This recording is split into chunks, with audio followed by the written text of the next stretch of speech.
Saya Kak Rose hari ini setia menemani Anda di acara Rumpi No Secret.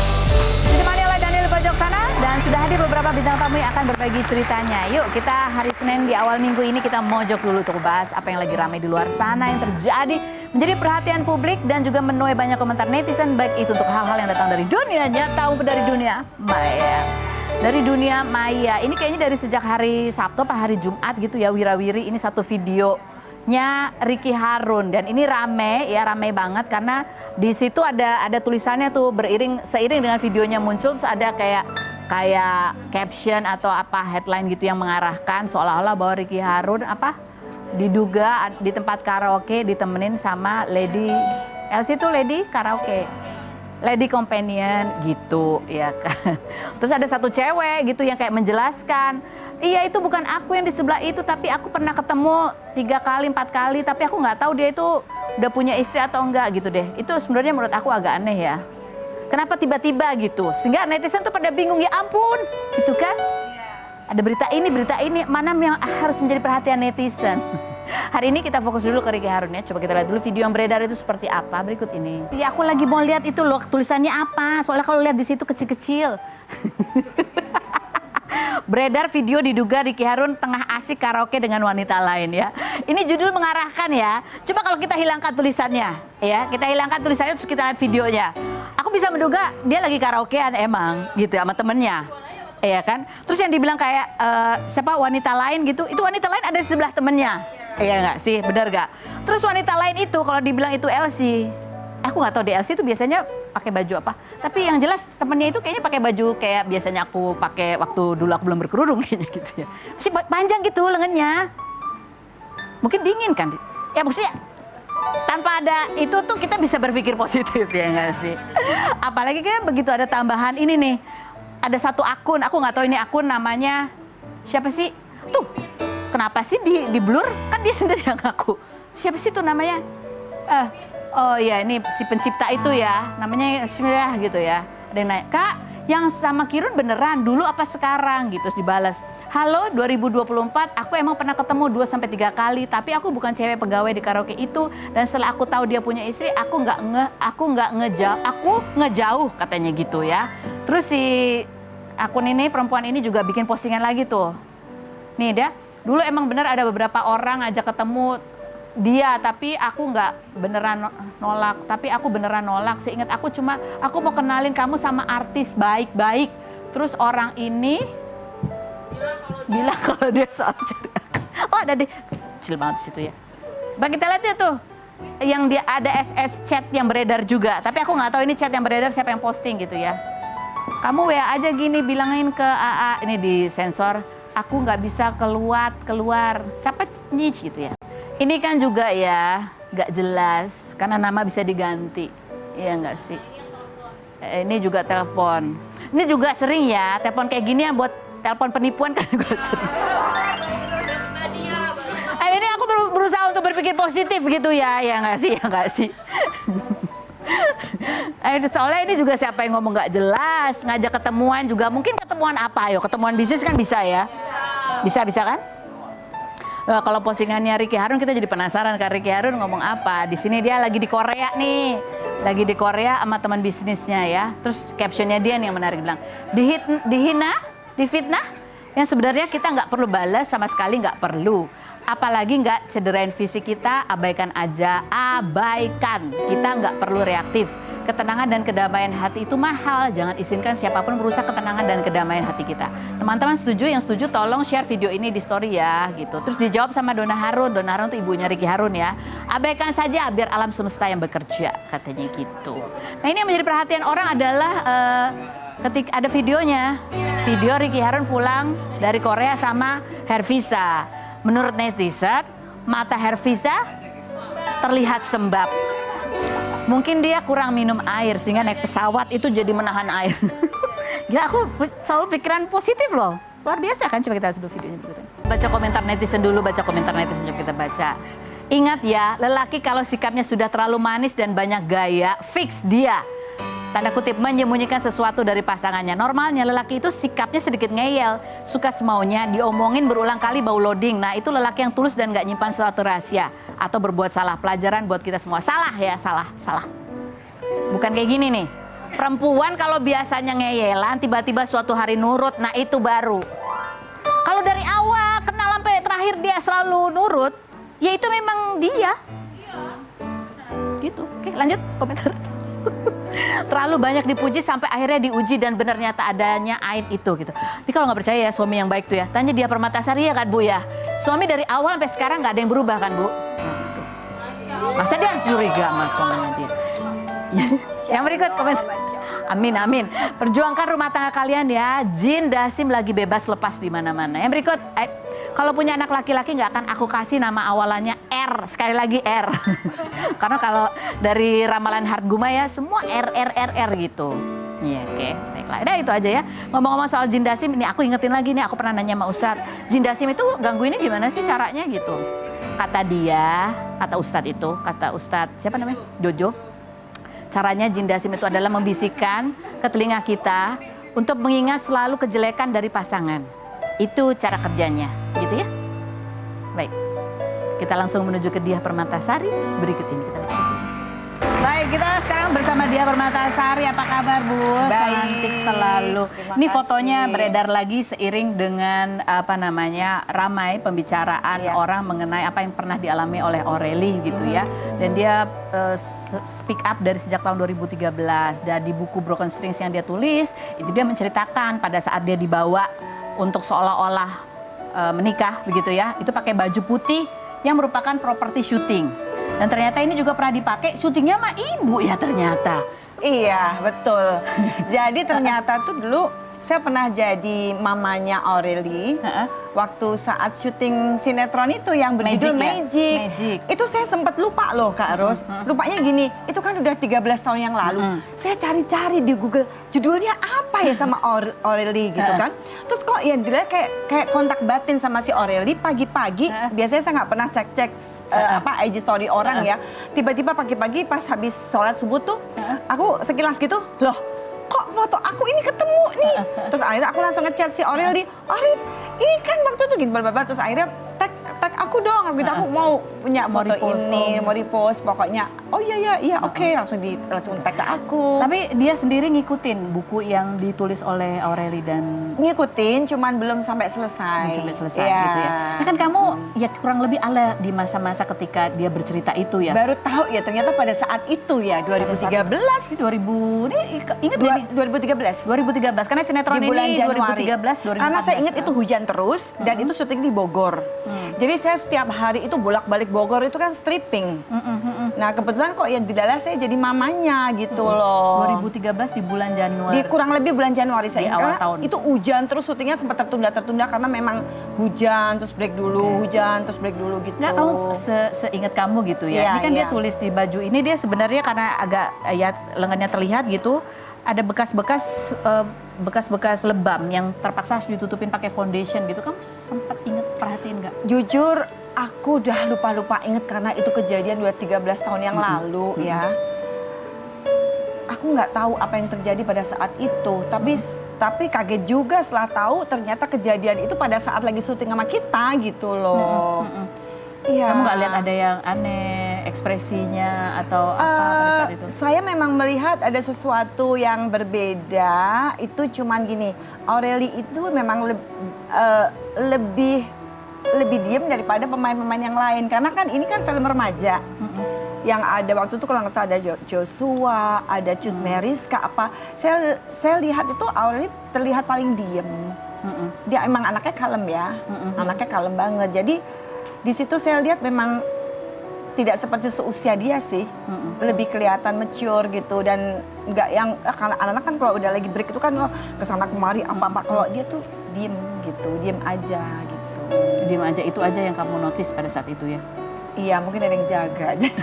Waktu saya ada yang jaga kan, dia dijagain terus kan. Kamu lihat ada yang jagain waktu itu dia? Lihat lah sambil main gitar yang jaga. Ya saya ingat cuman itu dan yang jaga itu sempat memperkenalkan diri ke saya. Ya nggak mungkin nggak, karena kan tiap hari kita syuting.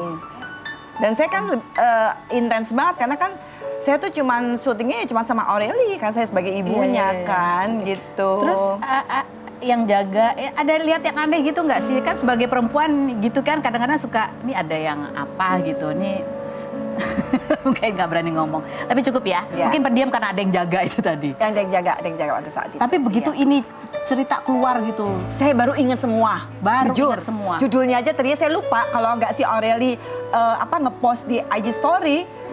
Saya tuh ingat apa ya judulnya, sampai saya nyari di googling. Saya ingatnya itu sutradaranya Nayato. Saya ingat Nayato, sutradaranya ini bukan ya gitu. Akhirnya benar terjawab pas pagi itu juga gitu. Kamu sebagai perempuan ya, kan baca lah, walaupun belum selesai. Apa yang kamu Nyesek banget loh. Belum kelar itu baru ujung-ujungnya aja udah nyesek gitu ya. Ya karena saya pernah muda ya, kita pernah muda kan. Kita pernah zaman dulu pernah jatuh cinta, berjuta rasanya. Kita kalau udah cinta masa yang seseorang kan, jangankan dikasih tahu siapa ya, dikasih tahu orang tua aja kita kan nggak pernah mau denger. Karena kan kita lagi masa-masa, iya kan, lagi jatuh cinta. Orangnya kayak kelihatannya masih bagus aja semua gitu. Oh dari awal pasti orang itu kalau ngedeketin bagusnya, manis-manisnya bagusnya sampai kita kelepek-kelepekan karena mungkin di awal baik kan, biasanya begitu. Biasanya saya nggak ngomong siapa-siapa ya. Berdasarkan pengalaman aja ya. Iyalah. Tapi Baja itu sebagai perempuan rasanya nyesek. Aduh, ngenes lihatnya juga nyesek ya. Oke. Nah ini kan Aureli sebenarnya di tahun 2013 pernah speak up ya, pernah diwawancara, dia pernah cerita gitu apa yang dialami ini. Oh ini mau nunjukin foto aja dulu nih ya, foto baju putih ini dulu yang viral juga nih akhirnya orang tahu. Ini baju putih yang syuting sama kamu nih. Iya betul. Ini adegan ulang tahun. Ini adegan ulang tahun. Itu adegan ulang tahun. Iya. Dan ini baju yang dipakai waktu ya ada fotonya di gereja gitu. Ini kamu sempat perhatiin juga nggak?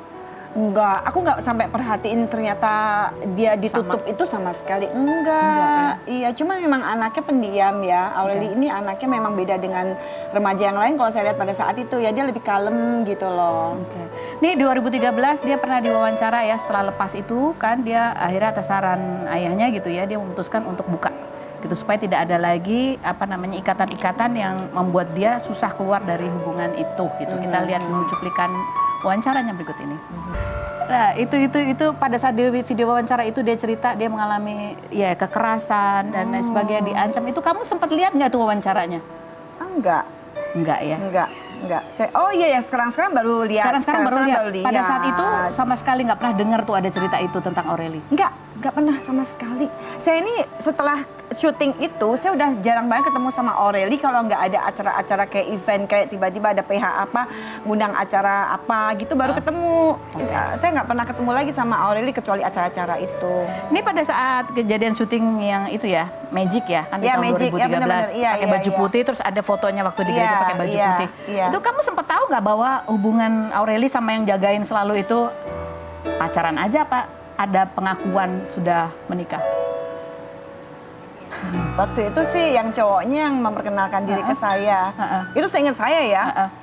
Waktu itu lagi break makan siang, terus dia memperkenalkan, Mbak kami sudah itu gitu. Oh, saya pokoknya panjang ya karena kan.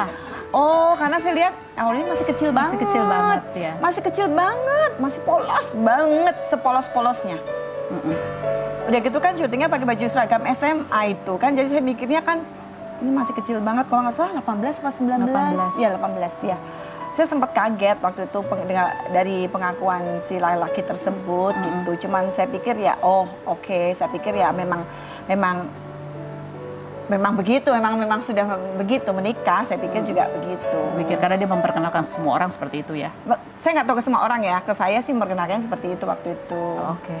Nih kita ngomong soal dengan rilis buku Broken Strings ini kita jadi lebih mengetahui ada istilah yang namanya grooming gitu ya. Kita mau tanya nih sama dia, sama-sama orang lama ya kita ya. Iya betul. Maksudnya istilah grooming itu apakah dari dulu kamu sudah tahu itu atau baru sekarang ini kamu baru istilahnya baru lebih tahu ini yang namanya grooming gitu? Ya setelah kejadian ada buku ini, saya baru bener-bener notice gitu loh, bener-bener begini ya gitu. Saya sempat membahas dengan suami juga gitu. Ternyata kok ada seperti ini. Ya memang, tapi ini nyata gitu kan. Iya. gitu. Dan kamu kan ibu anak laki-laki ya? Itu dia, betul. Itu dia, kenapa itu dia? Jadi ini semua tuh jadi suatu pembelajaran buat kita dengan ada kasusnya si Aureli ini. Saya punya anak 2 cowok, dua-duanya. Ya saya jadi lebih aware terhadap masalah seperti ini karena anak saya kan di pihak laki-laki. Ya saya selalu tekankan bahwa jangan pernah memperlakukan pacar kamu atau teman baik kamu sampai seperti ini. Jangan gitu. dimanipulasi. Jangan dimanipulasi, jangan apa segala macam. Jadi ini semua tuh jadi kita belajar. Kita jadi belajar semua sebagai orang tua. Kita mempunyai anak yang remaja, masih remaja yang beranjak dewasa. Udah pasti mereka kan udah mulai nih suka-sukaan sama cewek gitu kan. Ini bener-bener ini saya harus bener-bener sering mengingatkan pada anak-anak saya gitu. Jadi jangan memanipulasi, jangan menyakiti. Manipulasi, jangan menyakiti, iya. Apa yang harus gitu kalau sebagai anak laki-laki nih pesan dari bapak ibunya buat anak laki kalau dalam berhubungan apa yang harus mereka lakukan? Iya.